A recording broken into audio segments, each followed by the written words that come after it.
turn this one off.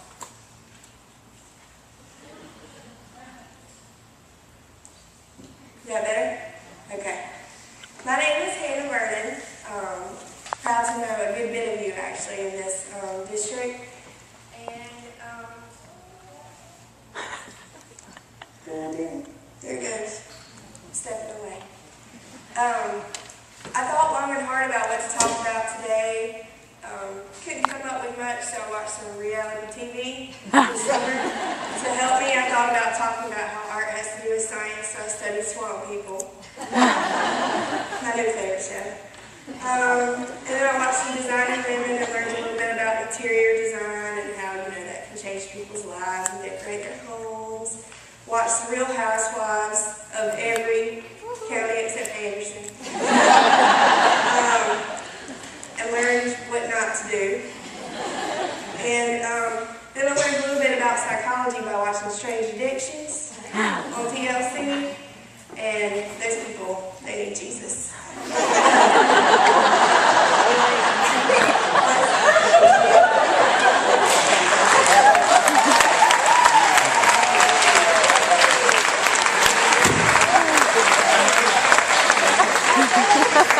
They do.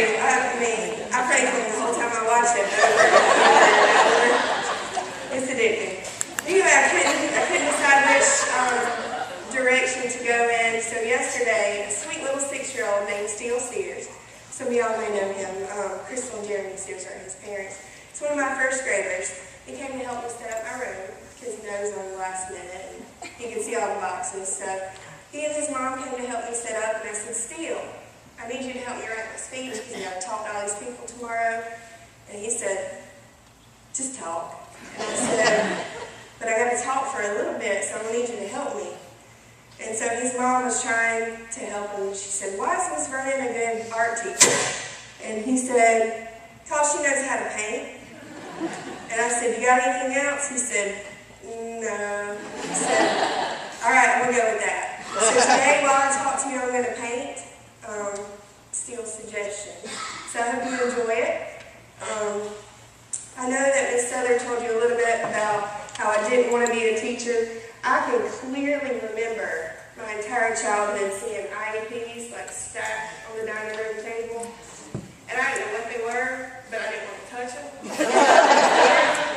They looked real serious, and that was before they used computers to change stuff, and if my mama had to get out that whiteout, somebody was getting a whoop. So I tried my hardest to stay away. So then, I know Miss Souther told you that I didn't want to be a teacher, and I really did. I enjoyed art. I enjoyed school just for the social aspect of it. I like to talk. I got talks excessively on every report card. So I knew that maybe something working with people would be my talent. So I decided that I wanted to work with people. One day I was running my mouth in art class, as usual, talking to my art teacher, who always sat and listened through everything that I would talk to. And she would just sit calmly and listen to everything and not say much.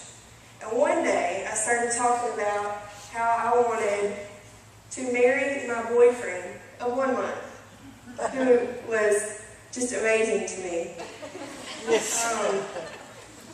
Become a physical therapist because you got to wear scrubs.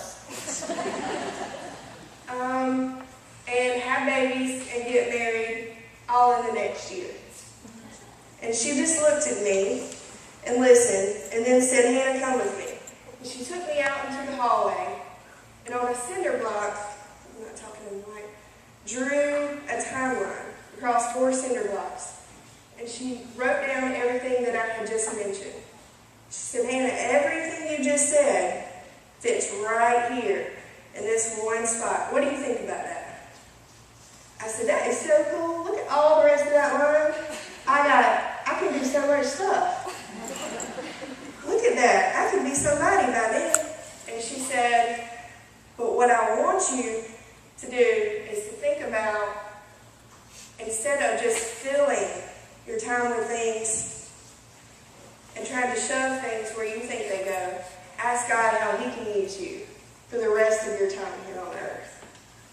And that changed the way I think about everything. I decided that instead of wasting my talents on physical therapy, which now I know I wouldn't have been good at anyway because she had to do too much science and math, I would teach. So I heard about teacher cadets, and I heard you get to leave school during the school day. So I decided that I would sign up for that. And when I did, I met that little boy that Miss Southern was talking about. The rest of the class was watching, sitting quietly, observing. And there was a little boy who got in trouble because he was pitching a fit because he couldn't be the line leader. Which I know is not a big deal to most of you, but it's a real big deal to a 6-year-old. So he's sitting on the carpet, whining and complaining about not getting to be the line leader. So I sat with him and drew a story about a superhero boy who is invisible. He can be invisible at all times. And he was throwing cheeseburgers off of his grandmother's roof onto the mailman. And his whole face lit up as I told this story. And I said, you know, I really should use this. So I went to college, became a teacher, got hired at Star Elementary, and had a great time there. Realized that teaching for me was not just about my classroom. There's only one art teacher, so it's hard to be a part of a team without getting to know other people. So I got to know other people. There are some people in this room who have taught me to be a wonderful teacher. Connie Gray taught me that if you're going to do something, you need to go all in. If you're going to eat chocolate, you need to buy the expensive stuff. And if you're going to whine, do it in private. She's been a huge influence on my life, as have other people in this room that really mean a lot to me. The community has been wonderful to me. I've had lots of people to reach out and to just be so much to me.